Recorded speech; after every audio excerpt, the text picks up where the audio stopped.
यहाँ के वृंदावन क्या है?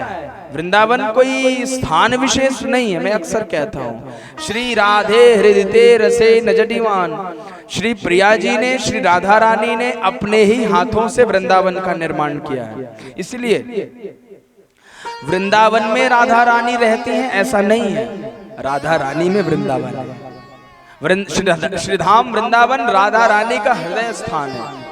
और वाकई अगर आप वहां जाकर के और भाव में भर गए ना, तो वहां की निकुंज गलियों में खेलता हुआ बालकृष्ण आपको प्राप्त हो जाएगा। आज भी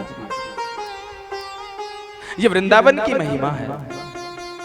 वृंदावन की भूमि साधारण भूमि नहीं है, असाधारण है।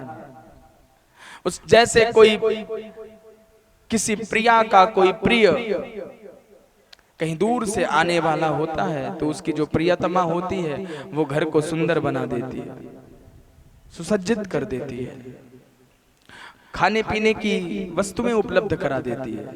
ऐसे ही श्री ठाकुर जी का जब धरती पर आना हुआ, उससे पूर्व ही श्री किशोरी जी ने अपने ही हाथों से वृंदावन का निर्माण किया, अपने हाथों से।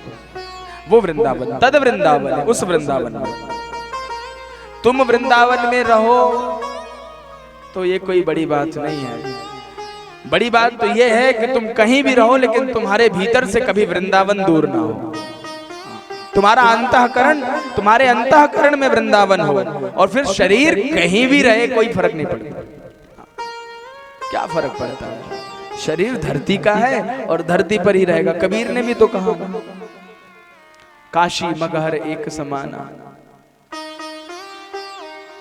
अगर काशी में मरने से मुक्ति होती है तो मैं मगहर में मरूंगा, जहां के बारे में किंवदंती थी कि यहां पर मरने के बाद गधा होना पड़ता है। तो कबीर पूरे जीवन काशी में रहे और मरते समय मगहर चले गए। तो कोई अंतर नहीं पड़ता तुम्हारा शरीर कहाँ है, अंतर यह है कि तुम्हारा मन कहाँ लगा है, तुम्हारा चित्त कहाँ लगा है। अगर तुम्हारा चित्त श्री श्याम सुंदर के चरणों में लगा है तो तुम अमेरिका में हो, दुबई में हो, कनाडा में हो, जर्मनी में हो, या दुनिया के किसी कोने में हो, इससे फर्क नहीं पड़ता। तुम्हारे अंतःकरण में वृंदावन होना चाहिए। मन जो है ना, ये दूरी मिटा देता है। कभी कभी कुछ ऐसी स्थिति होती है कि जो बहुत करीब होता है ना वो बहुत दूर होता है, और जो बहुत दूर होता है वो बहुत करीब हो जाता है। ये ऐसी स्थिति है मन की। जो बहुत करीब रहता है उसके साथ ऐसी स्थिति हो जाती है कि वो अंदर से बहुत दूरी बना लेते हैं मुझसे, बहुत दूर हो जाता है। और कोई ऐसा हो जाता है जिससे हमारा अतिशय प्रेम हो तो कितना भी दूर हो वो नजदीक लगता है, वो पास लगता है। तो वृंदावन जिसमें तुम्हारा मन लग जाएगा तो वो वस्तु पास हो जाएगी। तो तद वृंदावन, उस वृंदावन में भगवान